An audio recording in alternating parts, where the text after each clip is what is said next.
Tarak sir అనవసరంగా ఆవేశంలో నిర్ణయాలు తీసుకుంటున్నప్పుడు మీరు స్వేచ్ఛ గురించి చెప్పాలి కదా. స్వేచ్ఛ గురించి చెప్పడానికి ఇది సమయం కాదు. వాడు ఆవేశంలో ఏదో మాట్లాడుతున్నాడు. అందుకే చెప్తున్నానమ్మగారు, ఆవేశంలో తీసుకునే నిర్ణయాలు అనర్థాలకి దారి తీస్తాయని మా అమ్మమ్మ చెప్పేది. అసలు మీరు స్వేచ్ఛ గురించి చెప్పడానికి లేట్ చేయడం కరెక్ట్ కాదని అనిపిస్తుంది. అబ్బా, తిరిగి తిరిగి అక్కడికే వచ్చేస్తుంది ఇది. అమ్మగారు, స్వేచ్ఛ బతికే ఉందని తొందరగా చెప్తే తారక్ సార్ నిర్ణయం మారుతుంది కదా.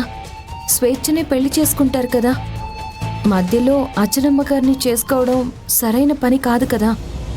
ఇది అనవసరంగా మధ్యలో పుల్లలు పెట్టేలా ఉంది. స్వేచ్ఛ బతికే ఉందని తెలియకే కదా తారక్ సార్ ఇలాంటి తికమక నిర్ణయాలు తీసుకుంటున్నారు. లేట్ చేయకుండా మీరిప్పుడే స్వేచ్ఛ గురించి చెప్పేయడం మంచిదేమో అమ్మగారు. చూడు నీలవేణి, వేడిగా ఉన్న పెనం మీద కాసిన్ని నీళ్లు వేస్తే క్షణం కూడా ఉండకుండా ఆవిరైపోతాయి. అలాగే ఆవేశంలో ఉన్న మనిషికి ఎన్ని అందమైన మాటలు చెప్పినా అవి కూడా సులువుగా ఆవిరైపోతాయి. వాడు ఆవేశంలో ఉన్నప్పుడు చెప్పడం వల్ల ఎలాంటి ప్రయోజనం ఉండదు. అందుకే కొంచెం సమయం తీసుకుని ఎప్పుడు ఎలా చెప్పాలో అలా చెప్తాను. నువ్వు అనవసరంగా ఈ విషయంలో టెన్షన్ తీసుకోకు, సరేనా? సరే అమ్మగారు.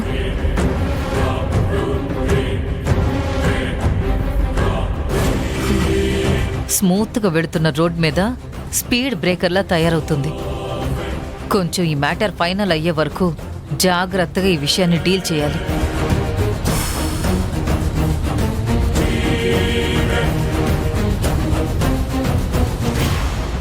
అసలు నీలవేణక్క మనసులో ఏమున్నట్టు?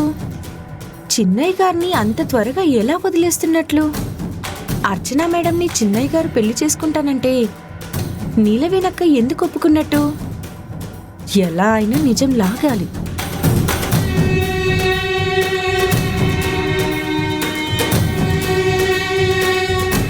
అక్క, ఒక్క నిమిషం. ఏంటి రేణుక? అక్క, ఒక మాట అడగనా?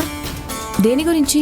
మా బస్తీలో అమ్మాయిల కన్నా కాస్త ఎక్కువ చదువుకున్నవాడు దొరికితే గొప్పవాడు దొరికాడు అనుకుంటారు. కొంచెం డబ్బున్నవాడు దొరికితే ఇంతకన్నా అద్భుతమైన సంబంధం లేదు అనుకుంటారు. ఇప్పుడు నేను చెప్పిన సంబంధాలు తారక్ సార్ కాలి గోటికి కూడా సరిపోవు. అలాంటిది నిన్ను కోటల్లో రాజుగారి లాంటి తారక్ సారే పెళ్లి చేసుకున్నారు. నిన్ను పువ్వుల్లో పెట్టుకుని చూసుకుంటున్నారు. అలాంటి తారక్ సార్ని నువ్వెందుకు వద్దనుకుంటున్నావు? కొన్ని ప్రశ్నలకి సమాధానాలు చాలా విచిత్రంగా ఉంటాయి రేణుక. విచిత్రంగా ఉన్నా పర్వాలేదు, వింటాను, చెప్పు. చంద్రుడు సూర్యుడు ఇద్దరు ఆకాశంలోనే ఉంటారు. కానీ సూర్యుడు ఉన్నప్పుడు చంద్రుడు ఉండడు, చంద్రుడున్నప్పుడు సూర్యుడు రాడు. ఇద్దరు ఆకాశంలో అందంగానే కనిపిస్తారు, కానీ ఇద్దరూ ఒకే చోట కలిసి ఉండడం కుదరదు. ఇది కూడా అదే రేణుక. ఇదేంటి ఇలా తిరకాసుగా సమాధానం చెప్పింది? ఇలా అయితే నేను ఏమని అర్థం చేసుకోవాలి? చూసావా రేణుక, అర్థం కాకుండా ఎలా చెప్పిందో చూడు. చూడమ్మా నీలవేణి, రేణుక ప్రశ్న అడిగింది నువ్వు ఏదో ఒక సమాధానం చెప్తావని కాదు, నువ్వు నీ జీవితాన్ని పాడు చేసుకోవద్దని పరోక్షంగా హెచ్చరిస్తుందమ్మా. నా జీవితానికి ఏంటన్నా, బాగానే ఉంది కదా? బాగానే ఉంది, కానీ అద్భుతంగా మారబోతున్న దాన్ని పనిగట్టుకుని ఆపేస్తున్నావు. అదేనమ్మా నా బాధ. ఇప్పటికైనా నీ మనసులో ఏముందో చెప్పక్క. చెప్పడానికి ఏమీ లేదు రేణుక. సరేలే, ఏదో ఒకరోజు నువ్వే చెప్తావు, కానీ తారక్ సార్ని మాత్రం వదులుకోకు. అవును నీలవేణి, చిన్నయ్య గారు మంచివారు, గొప్ప మనసున్నవారు. ఆయన్ని నువ్వు ఇన్ని తిప్పలు పెట్టడం ఏమీ బాగాలేదమ్మా. ఆయన్ని అర్థం చేసుకోవడానికి ప్రయత్నించమ్మా. అభిమానం అందించడానికి ప్రయత్నించు. నువ్వు చిన్నయ్య గారు సరైన జోడీ అనుకున్నావు. నువ్వు తప్పుకుంటే ఆ స్థానంలోకి ఆ గయ్యాళి అర్చన వచ్చి కూర్చుంటుంది. అప్పుడు చిన్నయ్య గారి పరిస్థితి ఎంత దారుణంగా ఉంటుందో మనం ఎవరూ ఊహించలేమమ్మా.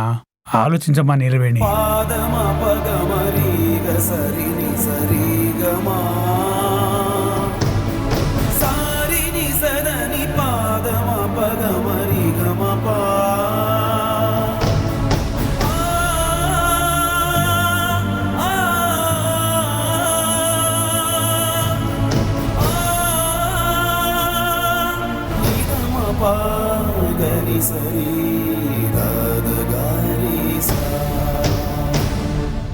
అతిపెద్ద అస్త్రం ఉపయోగించాను.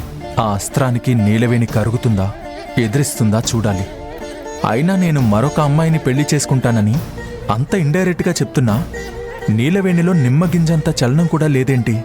నేను ప్రయోగించిన అస్త్రం నా మీదే ప్రళయంలా వచ్చి పడదు కదా.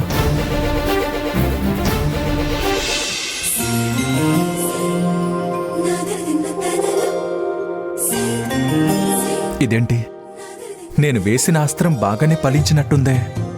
దెబ్బకి నీలవేణి మనసు నీరులా కరిగిపోయిందా? అంతలోనే ఇంత ప్రేమ.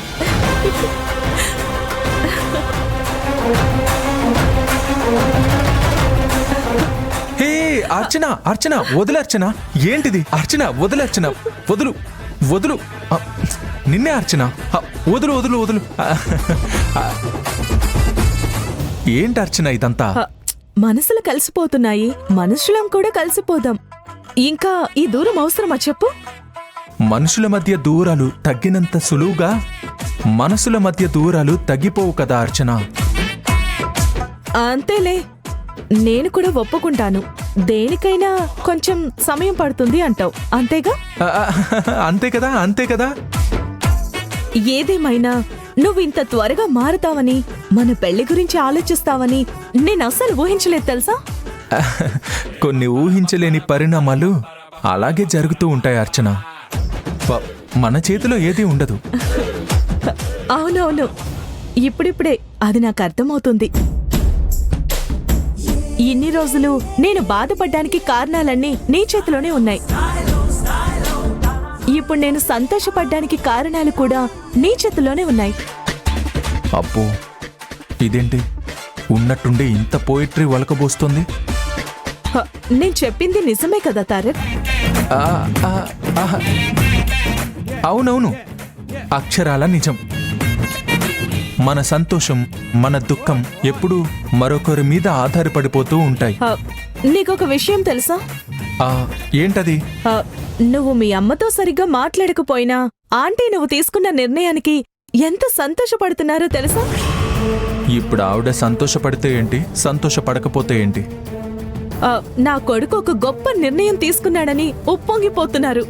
ఓహో అలాగా, పుత్రోత్సాహం పొంగిపోతుందన్నమాట. ఎగ్జాక్ట్లీ తారక్, అసలు నువ్వు ఇలాంటి నిర్ణయం తీసుకుంటావని మేమెవరూ ఊహించలేదు. సరే చూడు అర్చన, జీవితంలో మనం కావాలనుకున్నది మనకి దక్కకపోవచ్చు, కానీ మనల్ని సంతోషపెట్టేది మనకు తెలియకుండానే మన జీవితంలోకి రావచ్చు. అది మనం గుర్తించడం ముఖ్యం. బాగా చెప్పావు తారక్, ఐ లైక్ ఇట్.